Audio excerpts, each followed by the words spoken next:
বিশ্বের সবচেয়ে ধনী অভিনেতার তকমা পেয়েছেন বলিউড বাদশা শাহরুখ খান। সম্প্রতি তার এই বিপুল সম্পদ এবং পান মশলার বিজ্ঞাপন করা নিয়ে সরাসরি প্রশ্ন তুলেছেন জনপ্রিয় ভারতীয় ইউটিউবার ধ্রুব রাঠি। এক ভিডিওতে তিনি শাহরুখের বিপুল সম্পত্তির হিসাব তুলে ধরে প্রশ্ন তোলেন, এত ধনী হওয়ার সত্ত্বেও কেন তাকে ক্ষতিকর পান মশলার প্রচার করতে হয়। সম্প্রতি শাহরুখ খানের সম্পত্তি নিয়ে একটি ভিডিও প্রকাশ করেন ধ্রুব রাঠি।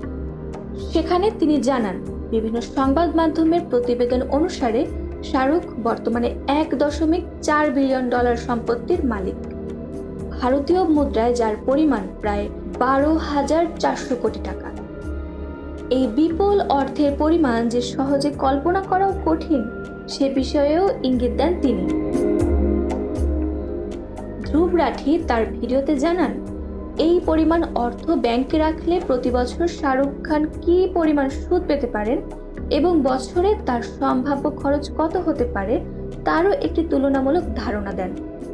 এরপরেই মূল প্রশ্নটি সরাসরি ছুড়ে দেন বলিউড বাদশার দিকে। তিনি জানান, সত্যি কি আরও 100 বা 200 কোটি টাকার এত প্রয়োজন শাহরুখের?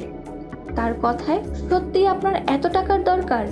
নিজের মনের মধ্যে ঢুকে নিজেকে প্রশ্ন করুন, আপনি এত টাকা দিয়ে কি করবেন?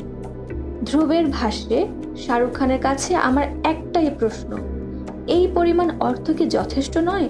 যদি এই বিপুল অর্থই যথেষ্ট হয়ে থাকে, তবে পান মশলার মতো এত ক্ষতিকর একটি পণ্যের বিজ্ঞাপন করার কি এমন প্রয়োজন?